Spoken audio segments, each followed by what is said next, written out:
এরপরে প্রশ্ন হলো, আমরা যারা ব্যবসা করি, যেমন চাউলের দাম এক কাস্টমারের কাছে এক দাম নেই, আরেকজনের কাছে সে একই চাউল আরেক দামে বিক্রি করি, এটা কি প্রতারণার অন্তর্ভুক্ত হবে? কিংবা কাপড় দোকানের ক্ষেত্রে যেই কাপড় আমি একজনের কাছে 500 টাকা বিক্রি করলাম, আবার সেই একই কাপড় অন্যজনের কারণে আমি 1000 টাকা বিক্রি করলাম, তাহলে কি সেটা কাস্টমারের সাথে প্রতারণা বা জুলুমের অন্তর্ভুক্ত হবে কিনা? না, এটা জুলুম হতে যাবে কেন? আমি কোন এক কাস্টমারকে আমি ছাড় দেব, আমার পরিচিত লোক, তাকে আমি তো লসেও দিতে পারি, তাকে আমি কম লাভেও দিতে পারি।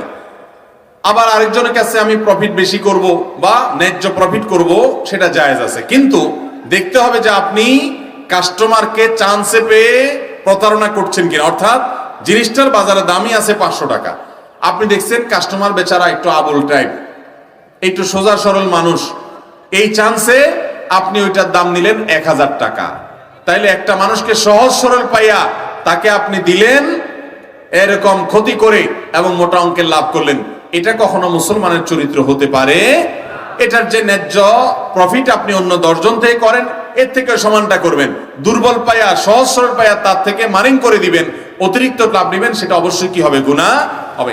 এমনিতে আপনি মনে চাইলো পরিচিত একজনকে কমে দিচ্ছেন, আরেকজনকে বেশি দিচ্ছেন, আহামরি ঠকান নাই, সোজা পেয়ে দুর্বল পেয়ে, তাহলে সেটা জায়েজ আছে। এরপর প্রশ্ন হলো, বেশিরভাগ ক্ষেত্রে আমরা ব্যবসায়ীরা কাস্টমারকে 2-3টা পণ্য কম দামে ধরে দেই, বাকি 4-5টার উপর বেশি দাম ধরে পোষায় নেই। এভাবে নেওয়াটা কি প্রতারণার অন্তর্ভুক্ত হবে কিনা? আমি জানি এবং আমার বিশ্বাস 95% ব্যবসায়ীরা এগুলা করে। ভাইরা আমার, এটাও খুব দরকারি একটা প্রশ্ন। অনেক দোকানদাররা কিন্তু এই কাজ করে, কাস্টমারকে প্রথম 2-1টা জিনিস খুব কম দামে দিয়ে দেয়, এরপর কাস্টমার চিন্তা করে দোকানদারটা তো ভালো মানুষ, এরপরে আস্তে আস্তে বিশাল চড়া মূল্যে বাকিগুলা বিক্রি করে সুদে আসলে বাকিগুলোর থেকে উঠায় নেয়। আছে না নাই?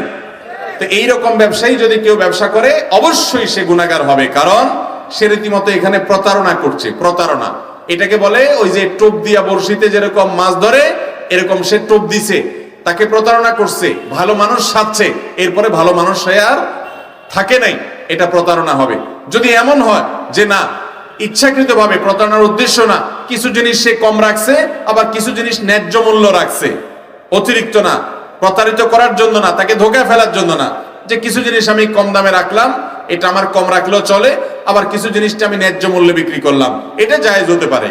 কিন্তু তাকে ধোঁকায় ফেলে দিয়ে 1-2টা আইটেম কমে দিয়া এরপরে তাকে বাকি যেগুলো সে চিনে না, এগুলোর দাম জানে না, সেগুলোতে আমি কোপায়া ভালো করে লাভ করলাম, এটা জায়েজ হতে পারে না।